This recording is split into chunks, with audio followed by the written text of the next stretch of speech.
Hey, today we're going to take a look at the CYD, the cheap yellow display, one of the most versatile, best values going in your hobbyist slash prototyping professional space. In this video, we're going to go over some CYD basics. We're going to hook up a Serial Wombat chip to the CYD to broadly increase its I/O expansion capability, and we're going to use ChatGPT to generate some LVGL graphics code so that we get a really nice user interface with almost no effort. That'll be based on some really good work done by the people at Random Nerd Tutorials. Typically involves an ESP32, a TFT display, usually a touch screen, and some other things. But it has one area where it is incredibly weak, and that is because of its rich feature set. There are almost no pins left on the ESP32, which means that it is an incredibly good fit with the Serial Wombat chip I2C I/O expander line, such as the Serial Wombat 8B. Now, there's a few other chips out there, the MCP23017 and others, that you could use as I/O expanders, but the Serial Wombat chip is really the best, most versatile option because it doesn't just do digital I/O, it does analog to digital conversion, it has onboard capability to do things like servos, read rotary encoders, drive PWM, pretty much any kind of I/O expansion you might want to do over I2C, the Serial Wombat chips can do it, and you can string as many of them together as you'd like.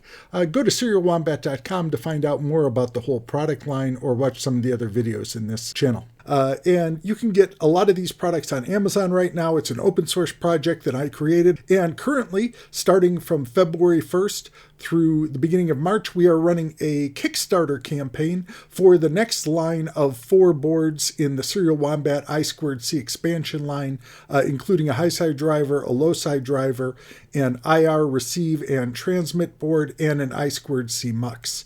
And also look in the future for a dedicated board specifically designed with a 1.25 JST connector that's designed explicitly for I/O expansion for CYD. Probably have that out sometime this summer.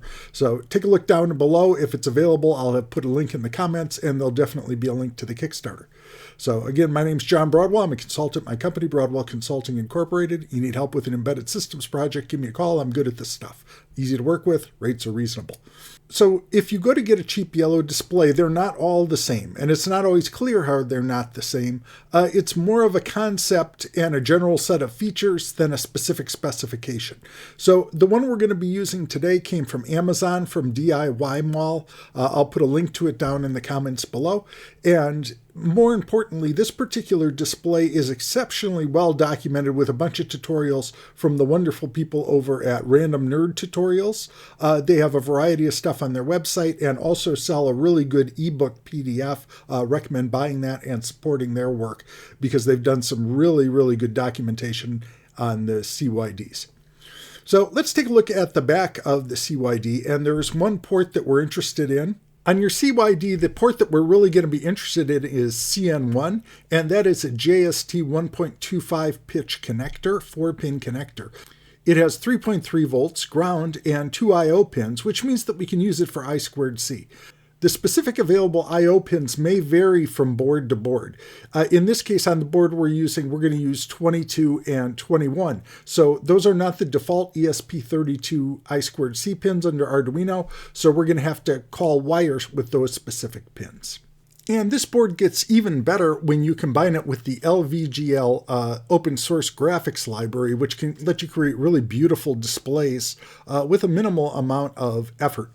And we'll be looking at how to use ChatGPT to help us generate one of these displays that will work with a Serial Wombat chip today. In this example, we're going to show how we can read 2 separate potentiometers, display them as bar graphs, and also have a slider bar on the touch screen that we can use to control a servo, and we will do all of those using the Serial Wombat chip for I/O expansion.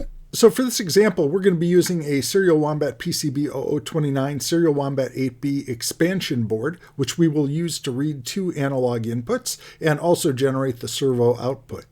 We've also got a little board that makes it easy to break out the servo and add external power to it. We're not going to try to power the servo off of the back of the cheap yellow display. On the Serial Wombat chip, we're going to use pin 1 for the first potentiometer. We're going to use pin number 2 for the second potentiometer, and we'll use pin number 3 as the servo drive control. The Serial Wombat chip has the solder jumpers closed to enable the onboard I2C pull-up resistors. You generally always want to have those in place. External resistors are highly recommended. And it also happens to have the power LED solder jumper closed.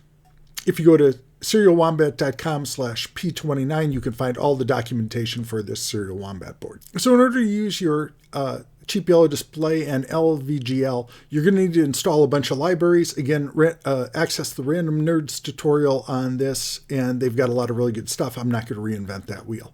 We're going to declare a Serial Wombat chip. We're going to declare a couple of Serial Wombat analog inputs and a Serial Wombat servo, and we're going to tie those into the LVGL library. So we're also going to use our Serial Wombat library. We're going to declare a Serial Wombat chip, a couple of Serial Wombat analog inputs for the physical sliders, and a Serial Wombat servo to control our servo with. And in this case, we are going to do a Serial Wombat begin, tell it to find, and true. Note that again on wire begin, we called it with the custom SDA and SCL pins that we need for this particular CYD. And then we will call real slider begin, real slider to begin, and servo attach, and that should be on pin 3. Servo attach on pin 3, and that will get us ready to go. So now, this particular example borrows heavily from the work that was done by the people at Random Nerd Display.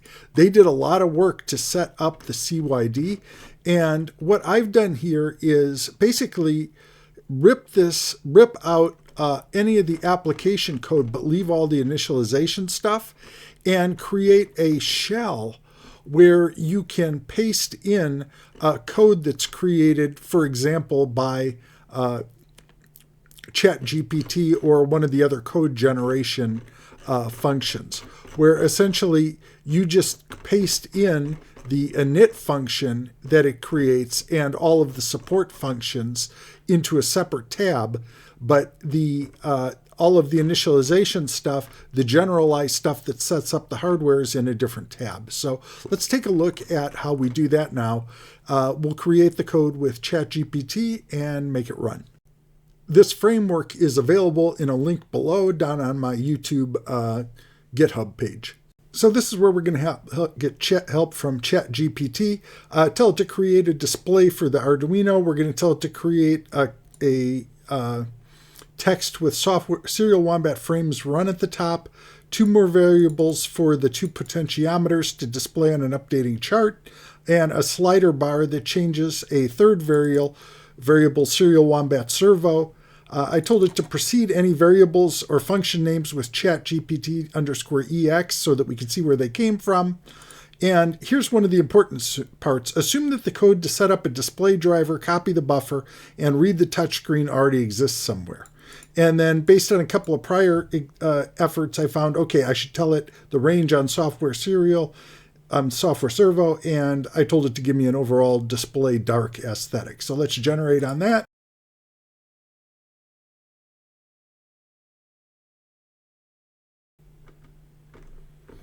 Okay, so that looks good.